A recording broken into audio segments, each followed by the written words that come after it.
Halo,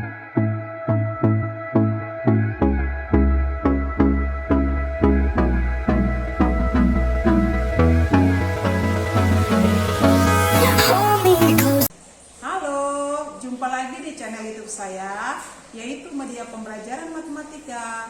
Kali ini kita akan membahas materi matematika peminatan di kelas 12 IPA yang berjudul limit fungsi aljabar dan trigonometri. Tujuan pembelajaran kita adalah setelah mempelajari bab ini, siswa diharapkan dapat yang pertama, menjelaskan dan menentukan limit fungsi trigonometri. Yang kedua, menjelaskan dan menentukan limit diketahui-hinggaan fungsi aljabar dan fungsi trigonometri. Yang ketiga, menyelesaikan masalah berkaitan dengan limit fungsi trigonometri. Yang terakhir, yang keempat, menyelesaikan masalah berkaitan dengan eksistensi limit diketahui-hinggaan fungsi aljabar dan fungsi trigonometri. Meliputi apa sajakah limit fungsi aljabar dan fungsi trigonometri? Dapat kamu lihat, nah ini ya. Yang pertama, limit dikeberhinggaan fungsi trigonometri yang meliputi nanti ada pendahuluannya. Kemudian menurunkan rumus limit fungsi trigonometri. Kemudian yang kedua, limit diketakberhinggaan fungsi aljabar dan fungsi trigonometri yang meliputi prinsip dasar. Kemudian penentuan limit diketakberhinggaan fungsi rasional. Penentuan nilai variabel apabila nilai fungsi ditetapkan. Penggunaan limit fungsi sebetulnya sudah ada pada kehidupan sehari-hari. Contohnya, pembuatan mesin mobil Formula One. Mobil Formula One sudah dirancang untuk asupan bensin dan oli sampai tertentu atau ketakberhinggaan, sehingga menghasilkan kecepatan di keberhinggaan dan ketakberhinggaan. Dan juga pembalap yang menggunakannya menghasilkan kekuatan, keberanian di keberhinggaan dan ketakberhinggaan. Jadi, arena balap mobil seumpamanya fungsi yang akan dijalani oleh pembalap sehingga menghasilkan kejuaraan yang akan dinanti-nantikan. Oke, kita bahas yang pertama, limit dikeberhinggaan fungsi trigonometri. Sebelum kita membahas tentang limit dikeberhinggaan fungsi trigonometri, ada baiknya kita mengingat kembali teorema limit di fungsi aljabar. Teorema limit di fungsi aljabar. Misalkan n merupakan bilangan positif, k merupakan konstanta, f dan g fungsi-fungsi yang mempunyai limit di A. Maka yang pertama, limit k x mendekati A sama dengan k. Yang kedua, limit x mendekati A sama dengan 2. Yang ketiga, limit k fx x mendekati A sama dengan k kali limit fx x mendekati A. Yang keempat, limit fx tambah kurang gx x mendekati A sama dengan limit fx x mendekati A tambah kurang limit gx x mendekati A. Yang kelima, limit fx kali gx x mendekati A sama dengan limit fx x mendekati A kali limit gx x mendekati A. Yang keenam, limit fx per gx x mendekati A sama dengan limit fx x mendekati A per limit gx x mendekati A dengan limit gx x mendekati A sama dengan 0. Yang ketujuh, limit fx pangkat n x mendekati A sama dengan limit fx x mendekati A pangkat n. Yang terakhir yang ke-8, limit akar pangkat n dari fx x mendekati A sama dengan akar pangkat n dari limit fx x mendekati A dengan limit fx x mendekati A lebih besar dari 0 dan x dan n genap. Jadi pengertian limit diketakberhinggaan fungsi trigonometri adalah fungsi f memetakan x ke fx. Fx adalah fungsi trigonometri. Dapat kita tuliskan limit fx x mendekati A sama dengan r. Ini dia ya rumusnya, nak. Ini ada didapat jika limit kiri sama dengan limit kanan. Artinya x mendekati dari kiri sama dengan x mendekati dari kanan. Dengan L sama dengan nilai fx untuk x mendekati A. Kemudian A sama dengan besar sudut dalam radian. Oke, itulah dia pengertian daripada limit diketakberenggaan fungsi trigonometri. Kemudian kita lanjutkan yang kedua, yaitu 1-2 menurunkan rumus limit fungsi trigonometri. Perhatikan segitiga yang di samping, yaitu segitiga PTS. Ada di sana dua segitiga. Yang pertama segitiga PQR, siku di Q. Kemudian segitiga PTS, siku dt. Ada namanya juring lingkaran, juringnya itu juring PTR. Jadi PR itu merupakan jari-jari lingkaran, yaitu R. Kemudian sama dengan PT. Jadi PR sama dengan PT sama dengan R, merupakan jari-jari lingkaran. Oke. Dari sini dapat kita tuliskan bahwa luas segitiga PQR lebih kecil dari luas juring PTR. Kemudian luas juring PTR lebih kecil dari luas segitiga PTS. Selanjutnya kita cari yang pertama, yaitu perhatikan ya, segitiga PQR. Luas yang pertama, oke. Luas segitiga PQR. Apa rumus luas segitiga, nak? Oke. Setengah alas kali tinggi. Pada segitiga PQR, alasnya adalah PQ, berarti setengah PQ dikali tingginya adalah QR dikali dengan QR. Oke, kita lihat PQ. Berapakah PQ? PQ pada segitiga PQR merupakan sisi samping. Yang diketahui berarti yang diketahui adalah VR. PR-nya merupakan jari-jari. Kemudian ada sudutnya, sudut X radian. Berarti kalau ada sisi samping, ada sisi miring, berarti merupakan apa itu? Merupakan adalah cos. Berarti kita perolehlah PQ sama dengan, berarti setengah PQ itu merupakan sama dengan R cos X. QR sama dengan R sinus X. Sehingga diperoleh luas segitiga PQR sama dengan setengah R kali R kuadrat cos X sin X. Oke. Yang kedua, luas juring PTR. Luas juring PTR sama dengan, bagaimana mencari luas juring? Luas juring sama dengan sudut ini yang diketahui ya, sudut yang diketahui, sudut juringnya dibagi dengan sudut lingkaran penuh dikali dengan luas lingkaran. Sudutnya berapa di sana? Sudutnya berarti S per sudut lingkaran penuh 360 derajat dikali luas lingkaran. Apa itu luas lingkaran? PR kuadrat. Oke. Hasilnya X per 360 derajat dikali pi berapa derajat, nak? 180 dikali R kuadrat. Kita bagi ya. 180 dibagi 360 hasilnya setengah, jadi hasilnya setengah R kuadrat dikali X. Jadi luas juring PTR sama dengan setengah R kuadrat kali X. Kita lanjut yang ketiga. Yang ketiga, luas segitiga PTS sama dengan setengah, PT-nya sama dengan R ya, berarti setengah R. Tadi TS-nya berbanding PT itu adalah tangen, berarti hasilnya R kali tangen X. Sehingga diperolehlah luas segitiga PTS sama dengan setengah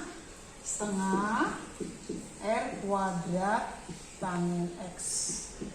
Tadi sudah kita peroleh luas segitiga PQR, luas juring PTR, dan luas segitiga PTS. Masing-masing nilainya diketahui. Kita mulai dengan luas segitiga PQR. Luas segitiga PQR sama dengan tadi ya, setengah R kuadrat sinus X kosinus X. Oke, kemudian ruas curinya adalah setengah R kuadrat X. Yang terakhir, luas segitiga PT sama dengan setengah R kuadrat tangen X. Perhatikan, masing-masing ruas ada nilainya setengah R kuadrat, ya, sehingga masing-masing ruas kita bagi dengan setengah R kuadrat, diperolehlah sin X cos X lebih kecil daripada X lebih kecil daripada tangen X. Oke, kita peroleh sekarang persamanya sin X cos X lebih kecil daripada X, X-nya lebih kecil daripada tangen X. Masing-masing ruas kita bagi dengan sin X. Bagi sin X. Oke, kita bagi sin X ya. Kita peroleh ini sin X cos X per sin X. Oke, ini kita bagi dengan sin X. X per sin X. Kemudian tangen X kita bagi dengan sin X. Tan X per sin X. Ya, kita peroleh ya. Ya, sin X kali cos X dibagi sin X, habis dia, tinggal dia cos X-nya. Kemudian lebih kecil dari tangen X per sin X. Tangen hasilnya adalah sin per cos. Berarti jadinya sin per cos dibagi dengan sin X. Sin per cos dikali dengan sin X, hasilnya tinggal dia 1 per cos X. Jika X menuju 0, maka cos X sama dengan, kita ganti ya, cos 0, berarti sama dengan 1. Sehingga 1 lebih kecil daripada X per sin X, lebih kecil daripada 1 per 1 jadi 1. Maka dapat disimpulkan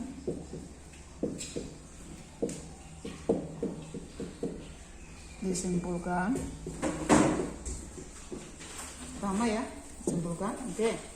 Limit sin X per X menuju 0 sama dengan 1, atau limit X per sin X menuju 0 sama dengan 1. Ini rumus kita ya, nak. Oke, kita lanjutkan. Kita mau menentukan limit fungsi trigonometri untuk tangen dari pertidaksamaan ini tadi ya, sin X cos X lebih kecil dari X lebih kecil daripada tangen X. Untuk mendapatkan nanti rumus daripada tangen, masing-masing ruas kita bagi dengan bagi tangen X. Ya, kita mulai. Sin X kali cos X per tangen X. Oke, X per tangen X. Oke, tangen X per tangen X. Sin X kali cos X per tangen X, tangen seperti yang kita ketahui ya, berarti sin per cos.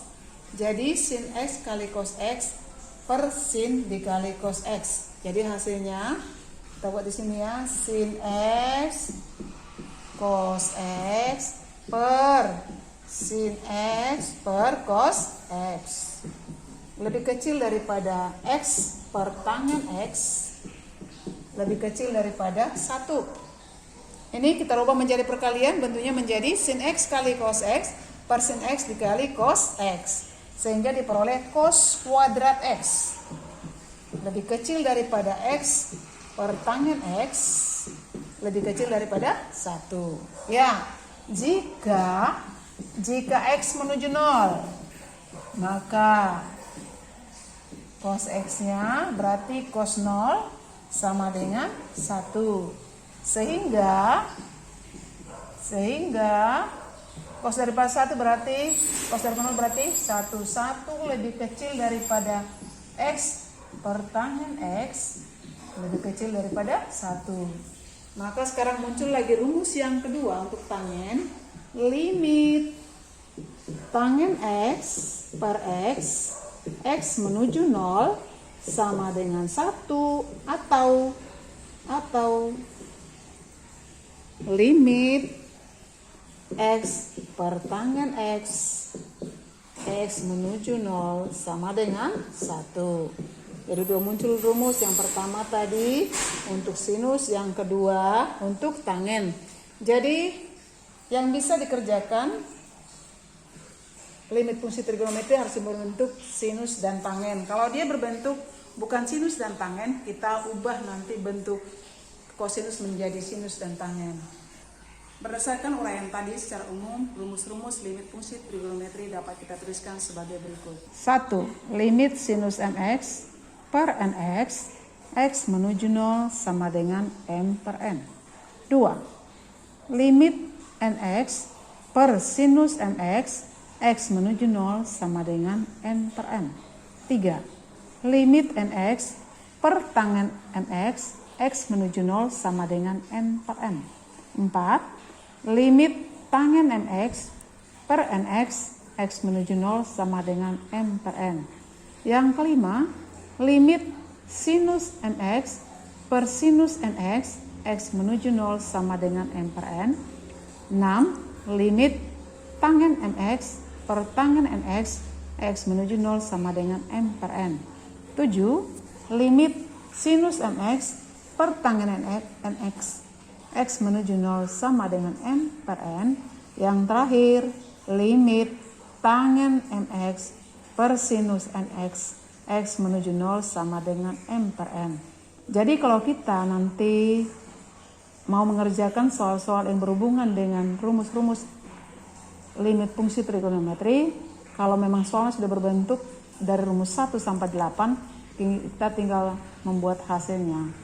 Oke. Hold me close till I get up. Time is barely on our side. I don't wanna waste what's left. The storms we chase are leading us, and love is all we'll ever trust. Yeah. No, I don't wanna waste what's left. And on we'll go through the wastelands, through the highways. Supaya lebih paham, perhatikanlah contoh berikut ini ya. Kita mulai dengan contoh 1. Contoh yang pertama, limit sinus 5x per tangen 4x, x menuju 0 sama dengan. Ini seperti yang kita tulis tadi rumusnya, di rumus sudah ada. Sinus mx per tangen nx, hasilnya langsung m per n. Berarti limit sinus 5x per tangen 4x, x menuju 0 sama dengan, langsung dia koefisiennya aja 5 per 4. Yang kedua, limit 2x kuadrat tambah x per sin x. Apakah bentuk seperti ini kita lihat tadi di rumus? Kayaknya belum ya.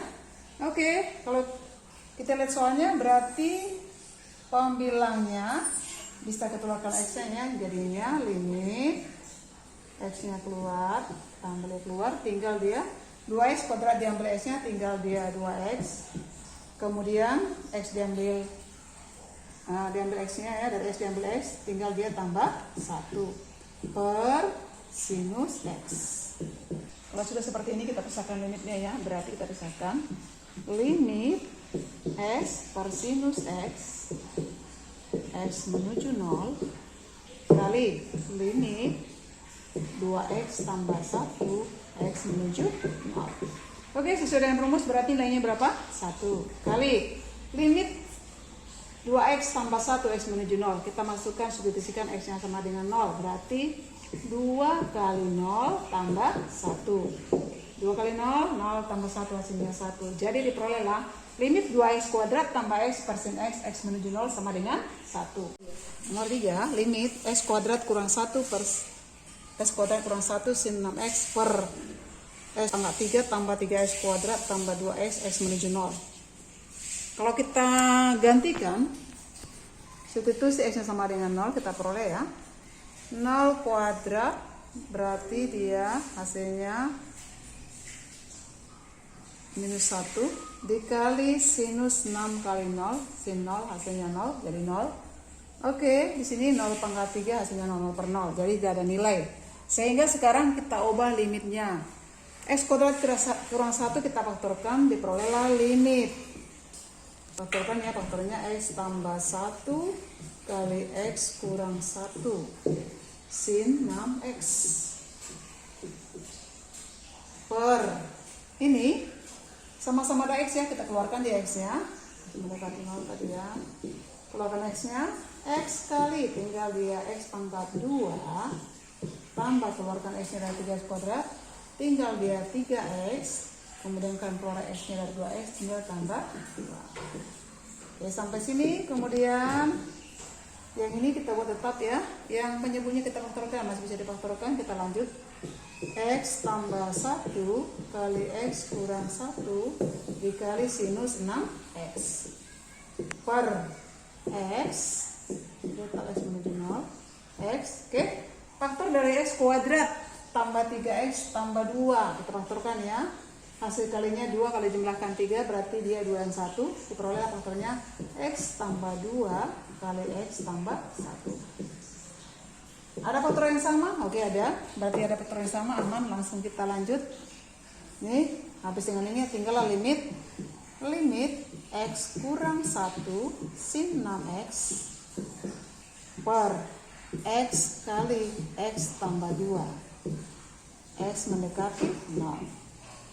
Supaya lebih jelas kita pisahkan dia limitnya, diperoleh limit pasangan sin 6X dengan X ya, limit sin 6X per X, X menuju 0 dikali limit yang kedua X kurang 1 per X tambah 2, X menuju 0.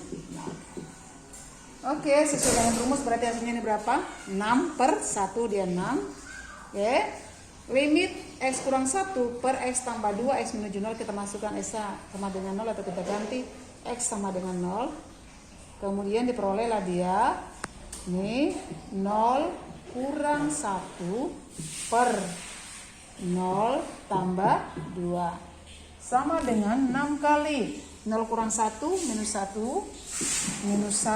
per 2, jadi diperoleh dia minus 6 per 2 sama dengan minus 3, sehingga diperolehlah limit X pangkat 2 kurang 1 kali sin 6X per X pangkat 3 tambah 3X kuadrat tambah 2X, X menuju 0 sama dengan minus 3.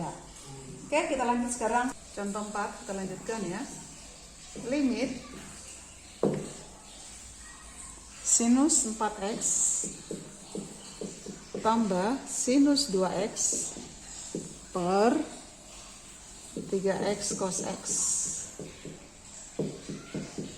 Coba kita substitusi dulu, apakah ada nilai limitnya. Kita gantikan X dengan 0. Sinus 4 kali 0, sinus 0. 0 berarti ya.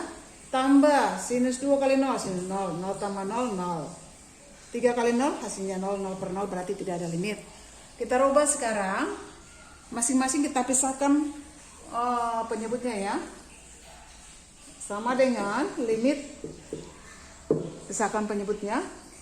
Sinus 4X per 3X cos X, X menuju 0, ditambah limit sin 2X per 3X cos X, X menuju 0, tetapi tidak ya, X menuju 0 ya. Oke, sama dengan kita pisahkan limitnya masing-masing ya dari perkalian. Limit sin 4X per 3X, X menuju 0, kali limit 1 per cos X, X menuju 0, ditambah limit sin 2X per X, X menuju 0, dikali limit 1 per cos X, X menuju 0.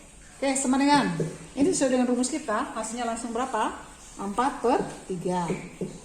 Oke, Limitnya ini kita gantikan X-nya dengan 0, substitusi ya. Berarti 1 per cos 0. Cos 0 sama dengan 1. Berarti hasilnya adalah 1. Ditambah. Ini otomatis sesuai dengan rumus 2 per 1. Berarti 2 per 1 dikali 1 per cos X, hasilnya tadi 1. Jadi diperolehlah 4 per 3 tambah 2 per 1. Hasilnya sama dengan samakan penyebut. 2 sama dengan 6 per 3.